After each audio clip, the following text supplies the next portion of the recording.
Hello guys, welcome back to another Dead by Daylight video. It's Yash Bodhi here, and today's video is going to be very informative and useful to the new survivor friends who are starting to play Dead by Daylight.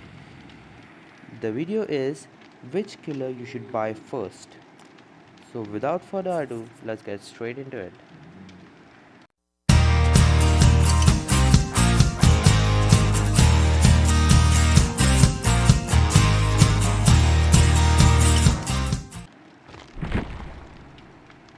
So here we have our killers.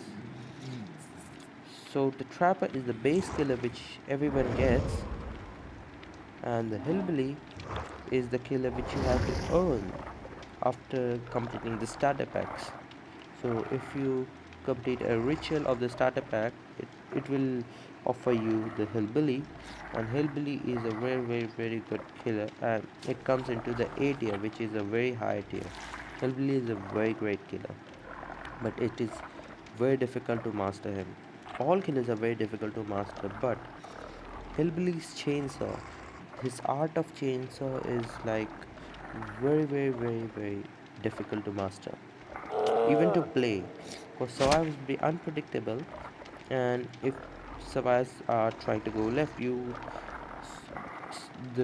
go and dash the chainsaw to the left and they move right, and you are other side of the map, so it won't benefit you that much.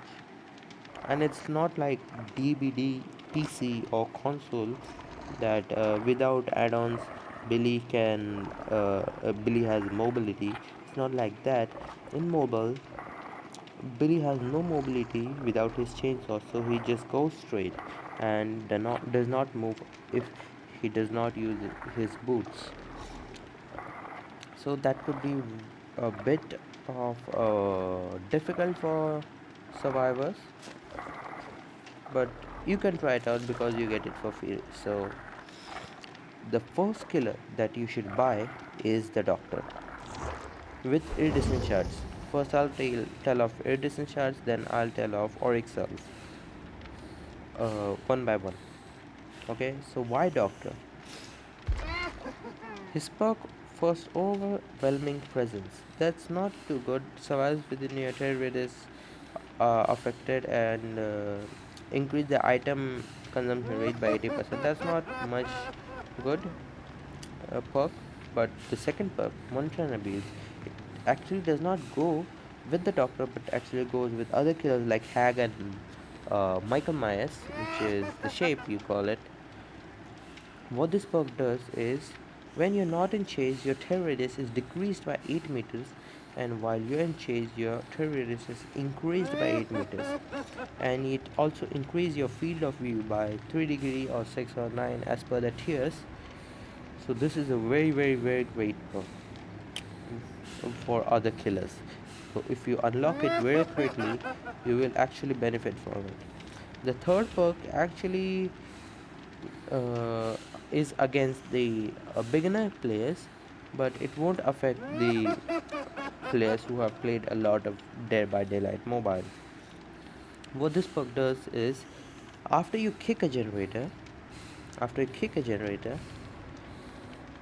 next time the survivor comes to work on a generator, faces a tremendously, like, if says tremendously, it is tremendously difficult skill check to be performed, and if the survivor does not perform the skill check, the generator will explode, and additional 3% loss of the progress of the normal loss of progress takes place. And if the survivor succeeds the skill check, which won't happen in the beginner players, if survivor succeeds a skill check, no progress will be granted, but the generator will not explode.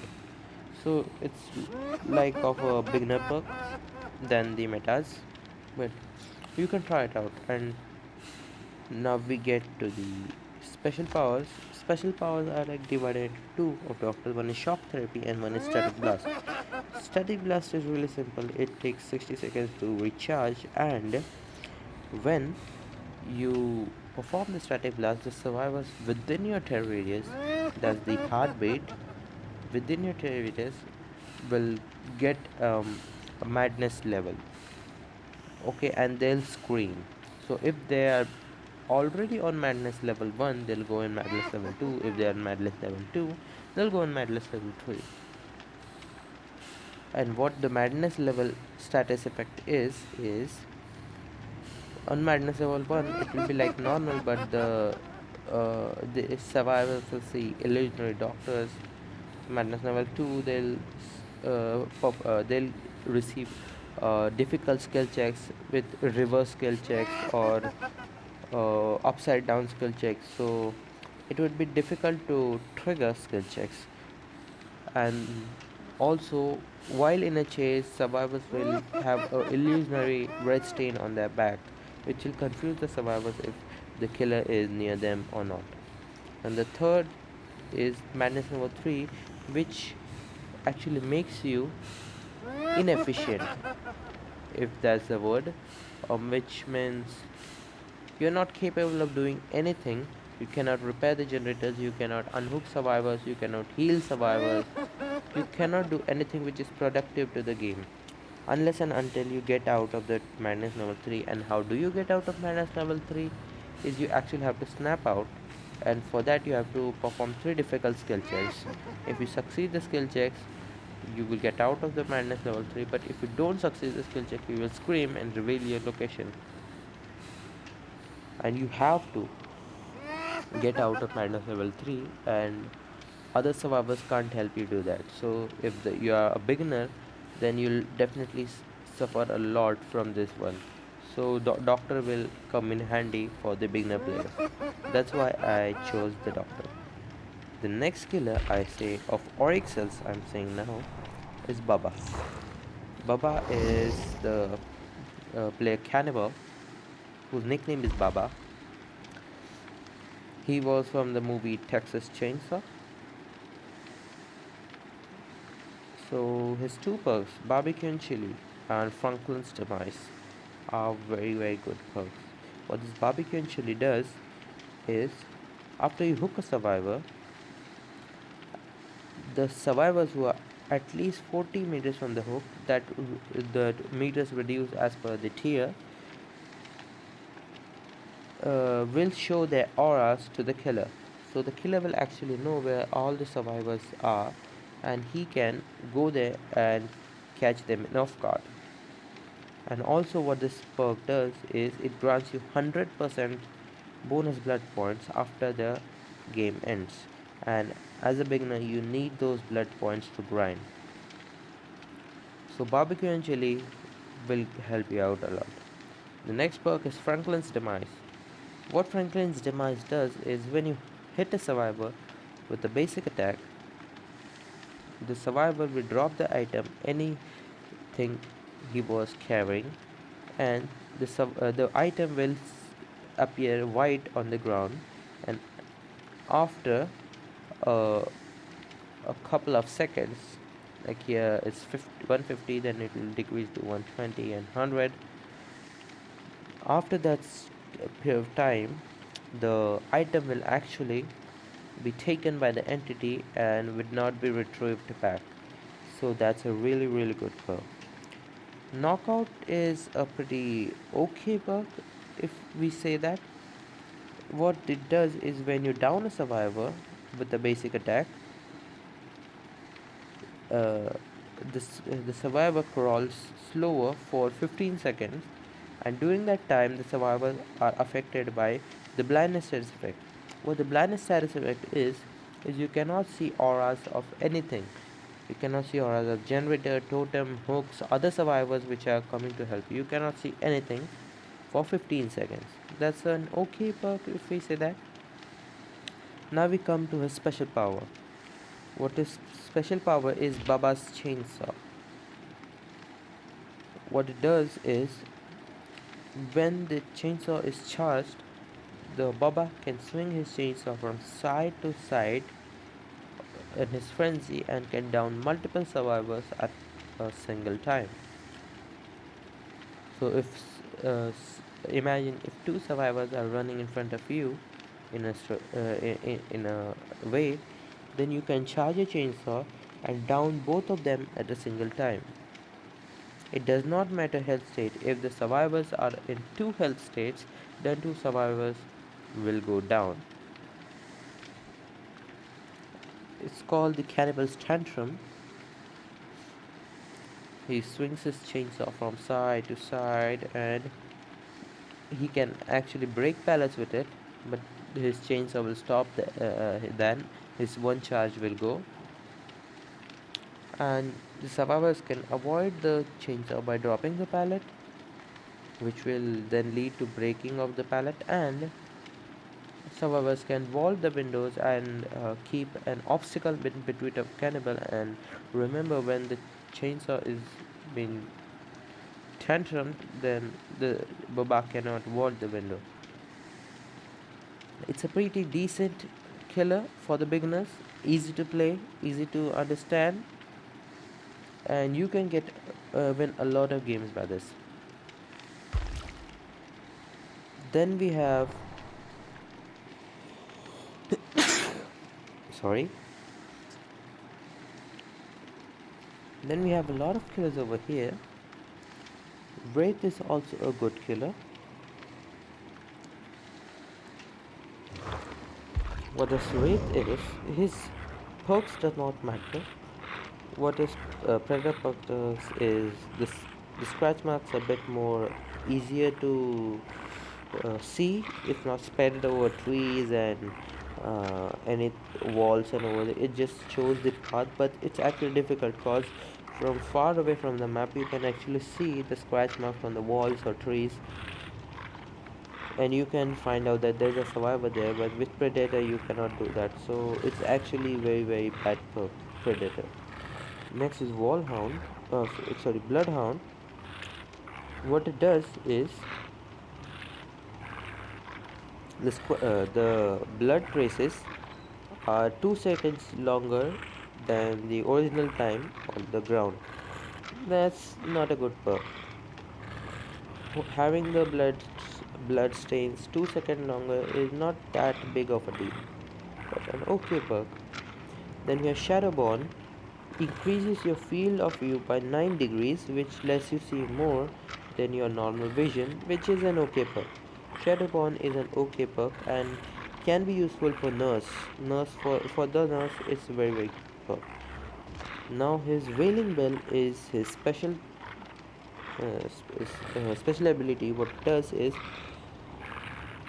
after he rings the bell, he cloaks himself and survivors cannot nearly the Wraith is nearly invisible to the survivors, and the white cloak Wraith can move at a very fast speed.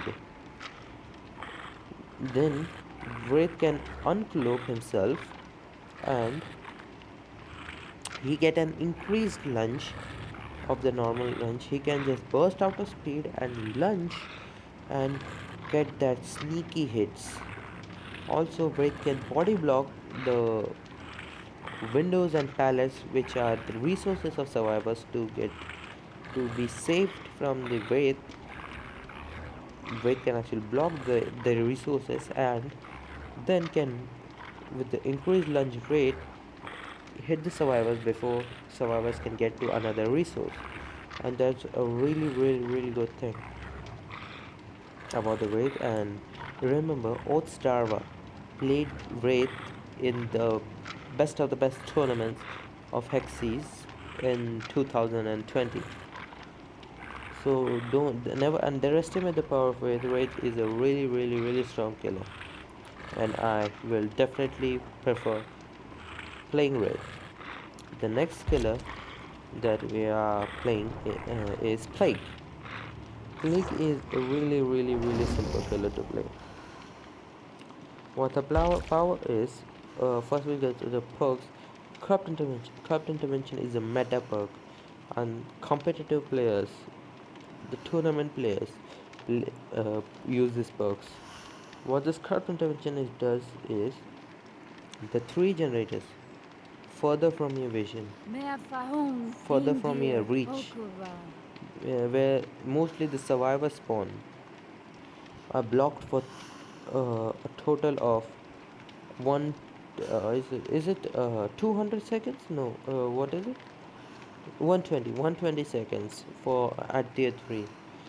Survivors cannot work on these generators, so they need to come closer to you to work on generators. That will give you a small map to control, which will allow you to get easy hits than the spread out map. So corrupt intervention is very good perk. Next is infectious fright. It's also a decent perk. What it does is, when you down a survivor, the survivors within your terror radius will scream and reveal the location for 4 seconds. Pretty easy perk to understand. Dark Deviation is a bit complicated. When you hit a survivor, which is your obsession, it's an obsession perk. When you hit your obsession for uh, for certain seconds, now it's 20, 30, 40, your trade radius will be 0 and your red stain will be 0, none, and this obsession will carry your tear radius of 32 radius all over the map, and you will get undetectable status effect. Means if you hit a obsession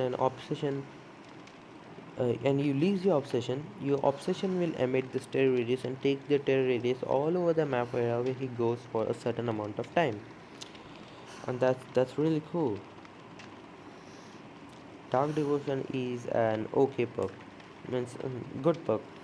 Now say. Now special attack, Wild Purge. What Wild Purge does is, when you hit a survivor with your vomit, you infect them, and their timer will start. If you constantly hit the survivors with the Wild Purge, then you will infect them real quickly and you will make them broken. Broken means they will become injured and cannot heal unless and until they cleanse. So they need to cleanse to get healed. Okay? You can infect anything. You can infect windows and you can infect pallets, you can infect generators, you can infect lockers, and anytime the survivors interact with these objects, they will get infected. After getting broken, you can one down the survivor. Means you can hit and down the survivor. Because they're broken, they're injured. So the survivors need to cleanse.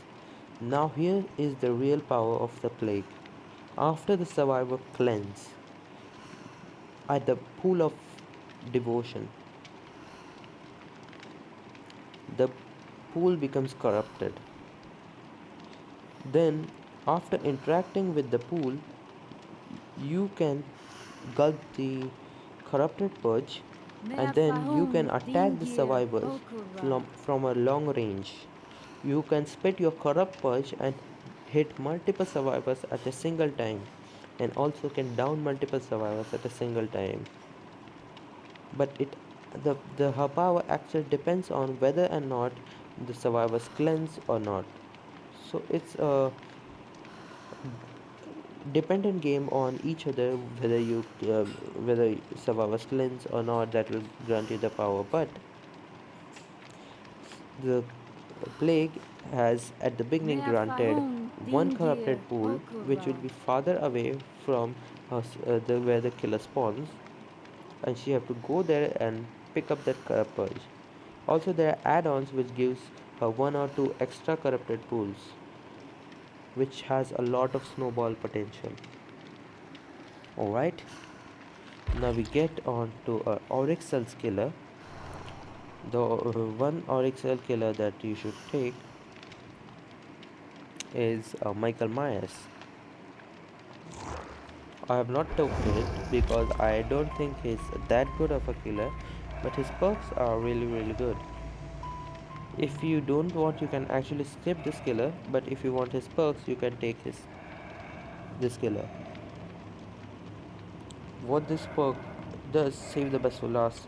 His all perks are obsession perks, so you need an obsession in the game to so that these perks would work.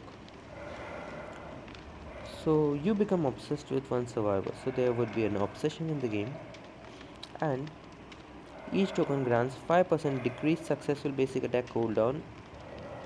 You can earn up to 8 tokens.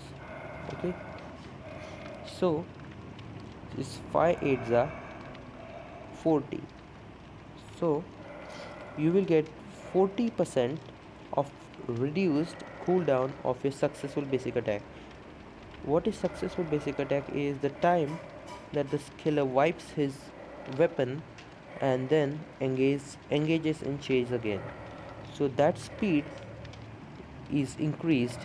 That means the time between the time of the wiping of the killer his weapon is decreased by 40%, and that's really cool. But for this, you should not hit your obsession. If you hit your obsession, you will lose tokens,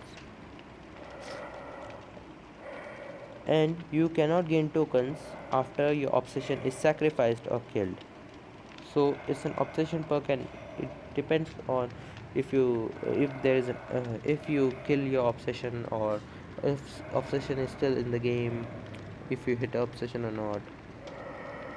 But save the best for last is very useful, because you can hit the survivor and then get into the chase again and hit him again, and then you can if you see that the survivors get a speed boost because the killer stays back.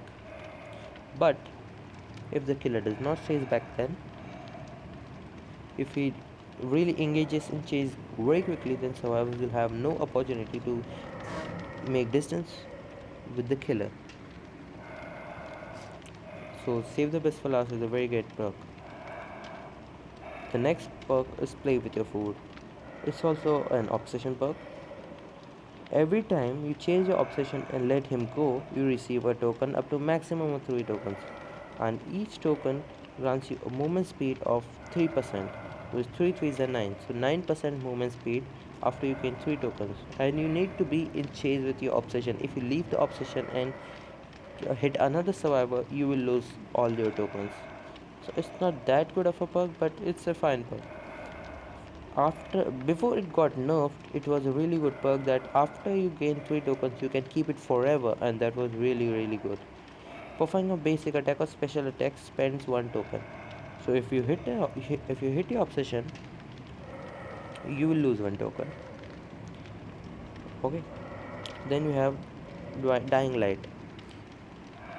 It's the same obsession perk. You become obsessed with one of the survivor. Your obsession gains a 33% action speed. Means he can do works 33% faster. Unhooking, healing, or other survivors. Each time you hook a survivor that's other than the obsession, if the obsession is alive, gaining a token. If the obsession is alive and you hook other survivor than obsession, you gain a token. If the obsession is alive, all other survivors who are not the obsession get 2% penalty repair, healing, sabotaging for each token. So if you have more tokens, that means you give more penalty to all the other 3 survivors. The killer can obsess with only one survivor at a time. That's the fact you cannot challenge. Then his power is Evil Within. What it does is his power is basically stalking survivors. He This is the only killer which has 3 terror radius in his uh, this is the only killer which has 3 terror radius. At Evil Within, he has no terror radius. At Evil 2, he has a small terror radius, and Evil Within 3, he has the normal 32-meter terror radius. What his power is Evil Within is the survivors. Uh, the killer needs to stalk survivors. He needs to see them and stalk them to gain his power. When he will get into Evil Within 2, his terror radius will increase. He will get a terror radius, slightly increased movement speed. Basic attack has slightly increased lunge. And at Evil Within 3, when triggered, all survivors were supposed to suffer from exposed status effect. What exposed status effect does, no matter what survivor is healed or injured, you can directly down them with one single hit. after 60 till 60 seconds, and after 60 seconds it comes to evil within 2, and then he again needs to stalk survivors. Special ability stalk. Press and hold power button to stalk all visible survivors. Stalking survivors builds up your progress through evil within tires. Okay, not a good killer, but the killer which has very good add-ons. Now we get to next killer. This is the Freddy. Freddy does not have good perks, but he is a really good killer for a good for newer survivors and the ones who are a bit experienced too. What his first perk does fire up is when a generator is completed, you get a certain percent of bonus speed of dropping, picking up, vaulting, damaging generators, breaking pallets. So you get a speed increase. Remember me is an obsession perk.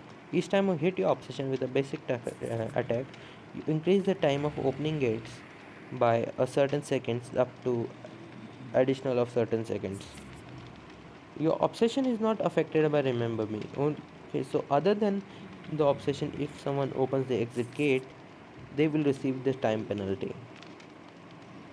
Blood Warden. It's a fun perk to use, not that of a great perk. When you hook a survivor, when an exit gate is opened, I'm not saying powered, when the exit gate is opened, the entity will block the exits for all survivors for a certain amount of time, and the survivors within the exit areas reveal their location, means their auras will be seen to the killer. An okay perk, fun to play, not that of a great perk. His special ability is Dream Demon. Dream Demon passively puts the survivors into the dream world. After survivors get into the dream world, they get an oblivious status effect. That means survivors cannot hear the Freddy, but they can hear Freddy's lullaby. But by hearing the lullaby, they cannot determine if the Freddy is close or far away. More experienced survivors will know that the Freddy is close, but the experienced survivors, the less experienced survivors will not know, which will catch survivors in off guard. The survivors who are not in dream state will cannot see Freddy beyond 32 meters. Within 32 meters to 16 meters, Freddy is partially visible, like he will be visible and then get invisible again, and beyond um, 16 meters, like in 16 meters, you can completely survivors will able to see Freddy. Hitting a survivor with a basic attack put the survivors into the dream world, where survivors are affected by his special abilities, which are dream snare, dream palettes. What dream snares are, he can put dream snares over the ground, and survivors stepping on it or even crouching on it will scream and reveal their location, and dream snares will slow the survivors down. These dream snares are actually really good on loops to slow survivors down and get eventually a hit. The next thing is dream palettes. You get 10 dream palettes, and you can spread those dream palettes all over the map, and if survivors throw those pallets, the pallet will break and spill blood, and will not give any benefit of a pallet, and you will get a hit if you are in a chase. So dream pallets are not that good because beginner survivors will fall for it. They'll throw every single pallet they come to, but more experienced survivors knows which pallets are being thrown and which pallets are fake, so they will not fall for these fake pallets. But dream snares are very good against experienced survivors too, because it will slow them down, eventually get a hit, so that's nice. Then we have a dream projection. uh, In certain amount of time, dream projection recovers and activates, and when it activates, you can actually teleport to any of the generator you wish by looking at on that generator's direction. You can teleport to that gen and have an intense mobility around the map. If while teleporting to that gen, the blood the generator will spill blood, and survivors will know if they are close that you are coming. Survivors can see you coming out of the ground, but you cannot see the survivors while coming from out of the ground. You can only see survivors after you are completely teleported. But you can obviously fake the teleport so that you may scare survivors out of it. Freddy is a very, very, very good killer, the nightmare. Then, after you take Freddy into account, you can basically buy Pyramid Head. And if you're buying Freddy, I think you're a bit more experienced, so you can play uh, Hag or Spirit or Pyramid Head. These are a very, very, very good killers. Nurse is also a good killer, but you may not be able to play Nurse. Nurse is tremendously difficult to even play, and over than more difficult to master. Nurse is really, really, really bad if you're playing as a new player. You cannot be able to win matches by Nurse. She is very, very, very difficult to play. You can play Pyramid Head. He is easy to play. His perks are not that good, but you can play Pyramid Head. His powers Rights of Judgment spread trials on the uh, ground, and if survivors steps on the trails, they will become tormented, and then you can use their special abilities on them as Cage of Atonement. The Cage of Atonement is like a hook, but it's instant. Just you just poke the sword into them, and they will go into a cage opposite side of the match, beyond your reach. Survivors can rescue the other survivors which are caged. If they are on their if they are not been hooked, then they will be on their first cage. If they have been hooked, then they will be on their second cage. And if they are on the last hook, you do not need to hook them, you do not need to cage them, you can directly mori them. Is the mini mori, or called the final judgment. But for that too, the survivors must be tormented. Then we have his perks, who are the Force Penance. Survivors who take a protection hit are inflicted with broken status effect for 60 seconds. Protection hit is what when you are in a chase and other survivors body blocks you to take a hit for that survivor to make some distance from you. Or when you are picking up a survivor and taking them to the hook, survivors will body block you and take a hit. That's called protection hit. So if the survivors take a protection hit, they will suffer from broken status effect.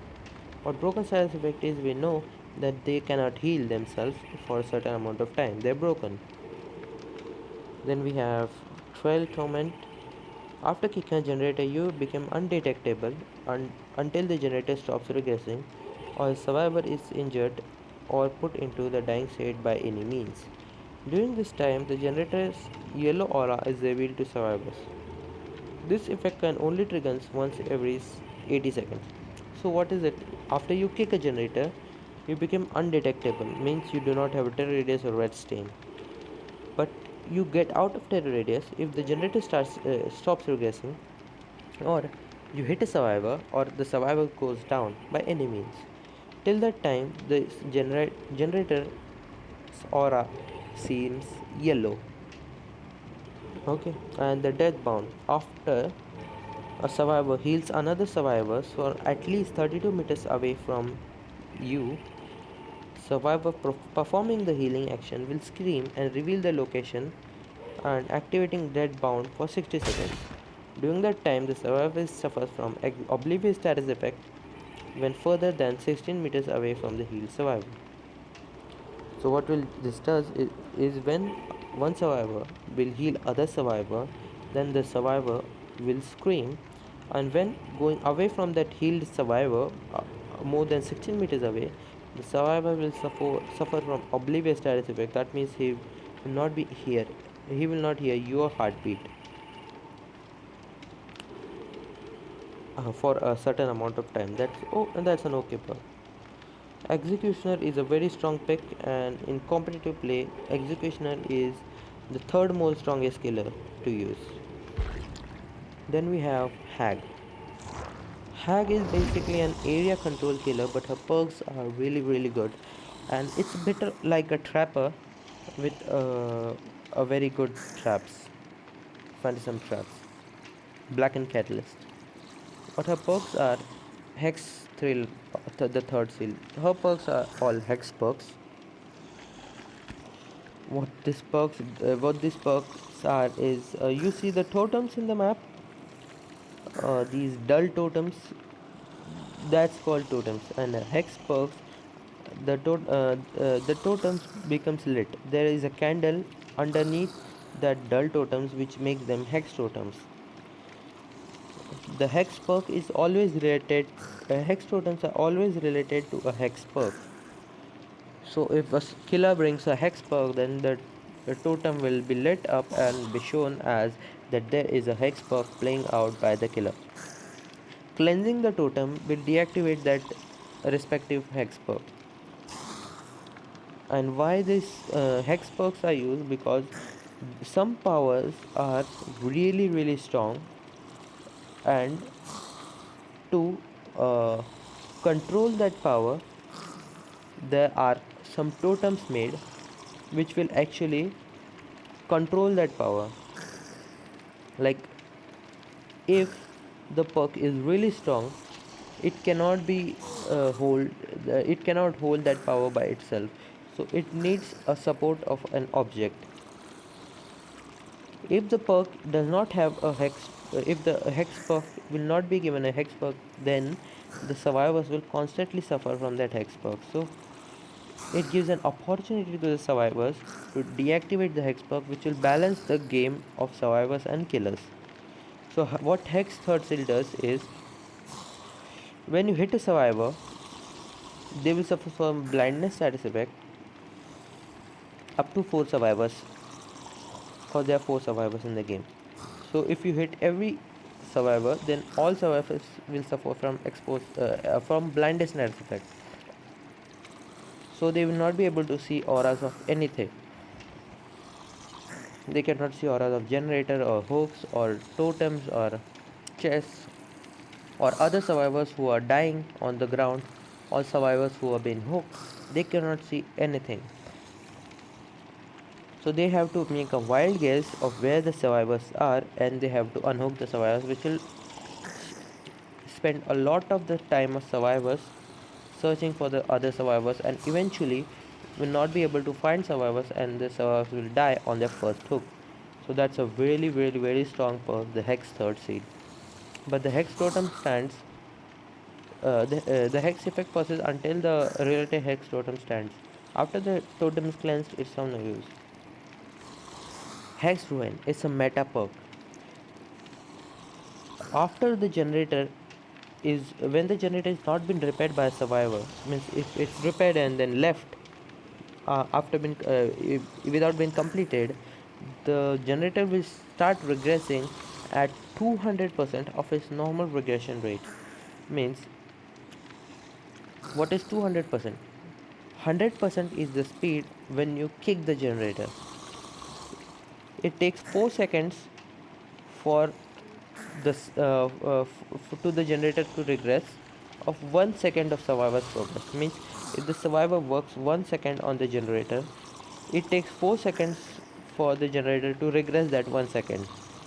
But if you adapt the ruin perk, that's the hex ruin, it will take 2 seconds for the generator to regress 1 second of the survivor working on it.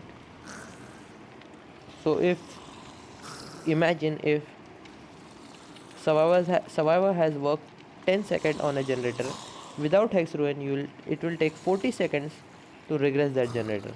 But if you are using hex ruin, it will take 20 seconds to regress that 10 seconds of the generator. It's a really good perk. Hex Devour Hope. This is the most dangerous perk in the game.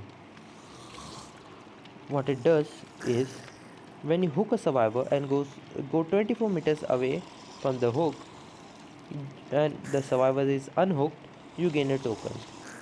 At 2 tokens, you gain a speed boost for some seconds after hooking a survivor for a short duration. But the real game comes after 3 tokens. After you gain 3 tokens, all survivors suffer from exposed status effect. That means you can one down the survivor, one shot down. But even more terrifying is when you get 5 tokens. You have granted the ability to kill survivors by your own hand, irrespective of their hook. You will kill survivor even if the survivor has not been hooked. You can immediately take the survivor out of the game, and you will be granted all the 4 points of the survivor as of 3 hooks and 1 kill. That much points you will be awarded for killing the survivor with Hex Devour Hope. That's a really dangerous perk for survivors. What her power does, it's very simple. She places a trap on the ground, and she can see the margin of 3 meters from the trap. If the survivors get into that meter of the trap, this trap triggers, the survivors pull toward the trap, and if the hag is in the range of teleportation, she can teleport to the trap and hit the survivors. Very easy to understand. Survivors can crouch walk and cannot trigger the traps, or survivors can use flashlight to deactivate the traps. She is a very strong area controlling killer. She has a slow start game, means you can lose 2 to 3 generators, maybe 4 generators, or even you can lose all 5 generators, but still can kill all survivors if you have a very good trap placement. Hag is a really different killer to play, and you have to actually change your play style to play Hag. You do not have to force survivors away from the generators saying don't work on generators. You don't have to do that. Let them work on generators. It's a play style. You have to set up your web of traps on the generators and the area you have to control, and then you have to tell survivors now you come to play. Now I'll see you. That's the power of the hag. She can immediately turn the game. She can flip the board away. That's the power of hag. She has a slow game, but and you cannot get into changes with the hag. You cannot. You have to be dependent on your traps because hag is a very slow killer. Then we have the spirit, and this is the last killer I'm going to prefer. The rest of the killers, it's your choice. If you want to buy, you can buy. If you don't want to buy, you can just leave it. Her perks is straightforward. After breaking two pallets on the tier 3, after you get stunned by the third pallet, the pallet will immediately break. You will still suffer the stun, but you won't have to break the pallet. That's a good perk. Haunted Grounds is a meta perk. Other than the hex totems which are related to some strong hex perks, this perk is opposite to it. Other perks are what? When the survivor cleanse that hex perk, the hex totem, the hex perk deactivates. In this way, but in this by this perk, if the survivors cleanse the totem, the perk activates, and for 60 seconds, all survivors suffer from exposed status effect, and you can one shot the survivor. That's the power of the perk. But after the perk is activated successfully, it will deactivate throughout the match. 2 trapped hex totems will be spawned in the map, and survivors will cleanse either of the one totem. The survivors will suffer from exposed status effect. What the Ranko does is you become obsessed with one of the survivors. After completing a generator, the obsession sees your aura for 5 seconds, and all the survivors' locations are revealed to you for 3 seconds. The time can be increased by the tier.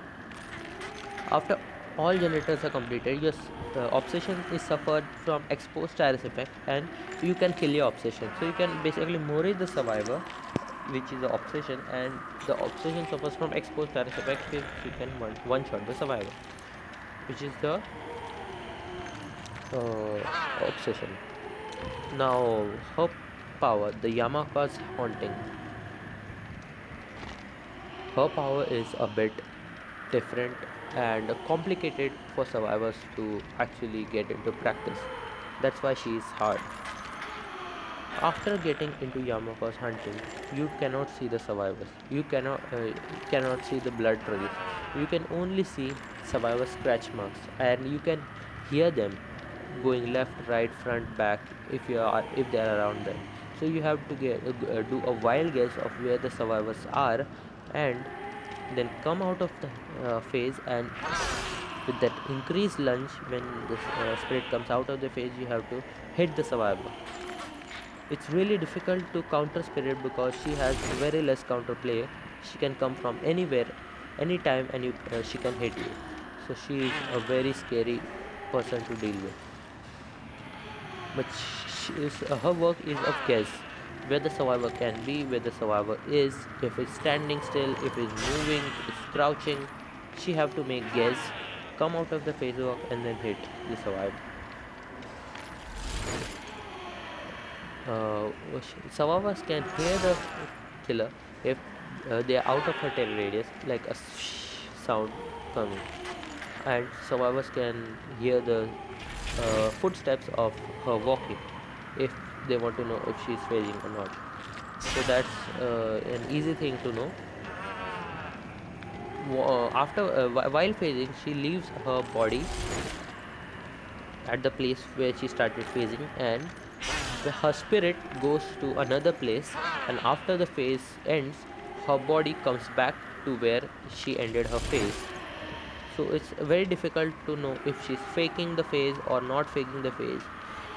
It's really, really, really difficult.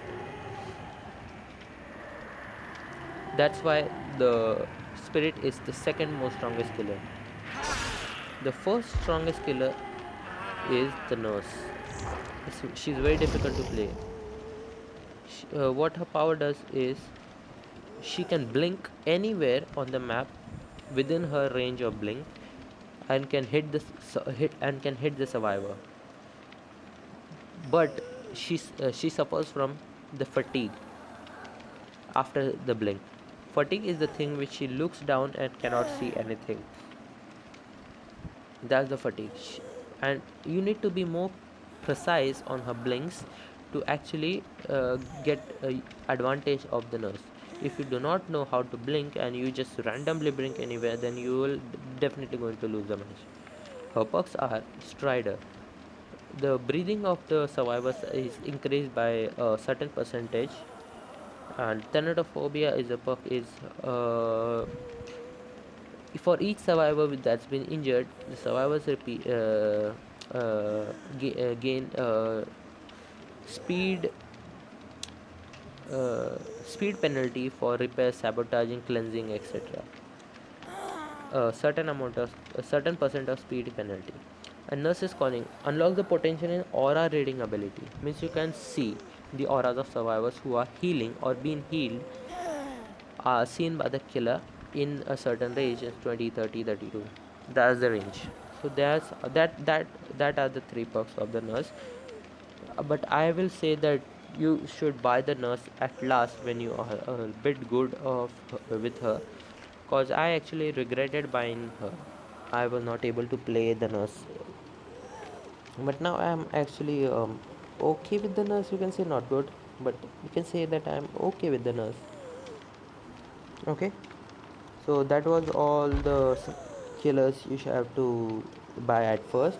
Hope you enjoyed this video, and I'll see you guys in the next one. Peace out.